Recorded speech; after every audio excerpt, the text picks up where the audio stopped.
बिस्मिल्लाहिर्रहमानिर्रहीम। अस्सलामुअलैकुम नाज़रीन, मैं हूं मोहम्मद बिलाल। आप देख रहे हैं बिलाल कांजू ऑफिशियल यूट्यूब चैनल।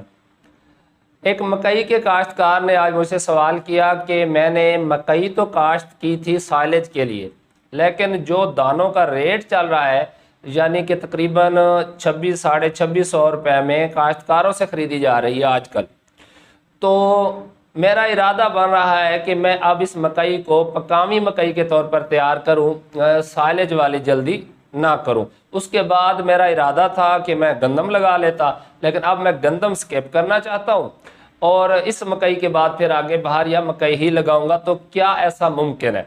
तो मैंने उनसे सवाल किया कि आपने बीज कौन सा लगाया हुआ है, तो उन्होंने बीज बताए कि 30/87 जो पायनर का बीज है ये काश्त किया हुआ है, और इसके अलावा सिंजेंटा का 7720। तो ये दोनों बीज पकामे बीज के तौर पर भी इस्तेमाल होते हैं और साइलेज के लिए भी इस्तेमाल किए जा सकते हैं। और अगर आपकी फसल जानदार है, पौधों की तादाद पूरी है, आपने खुराक का भरपूर ख्याल रखा है, तो अब आप अपनी इस फसल को थोड़ा सा इजाफी खुराक देंगे। जब ये टेस्लिंग पर आती है तो उस वक्त जो हमने आखिरी खुराक देनी होती है वो जो पकामी मकई है उसमें आपने लाजमी देनी है।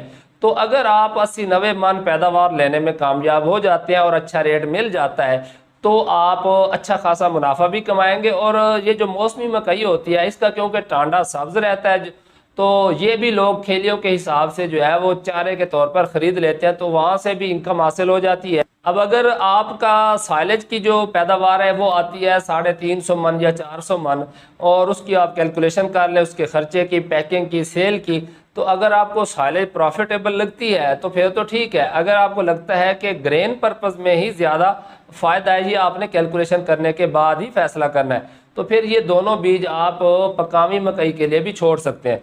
इसके अलावा अगर हमारे कोई और काश्तकार है, जैसा कि ये 30T60 है पाइनियर का, ये लगाया जाता है, या जो डिकैल्ब है 8022 ये लोगों ने काश्त किया हुआ है, इसके अलावा और भी है, तो इनमें तकरीबन जितने भी हाइब्रिड है वो पकावे के लिए भी ठीक है, और उनमें चंद एक ऐसे हैं जिनकी इजाफी खसूसियत होती है कि उन्हें बतौर साइलेज काश्त किया जाता है। तो आप भी ऐसा कर सकते हैं और ग्रेन पर्पज़ के लिए अपनी मकई को खड़ा रख सकते हैं।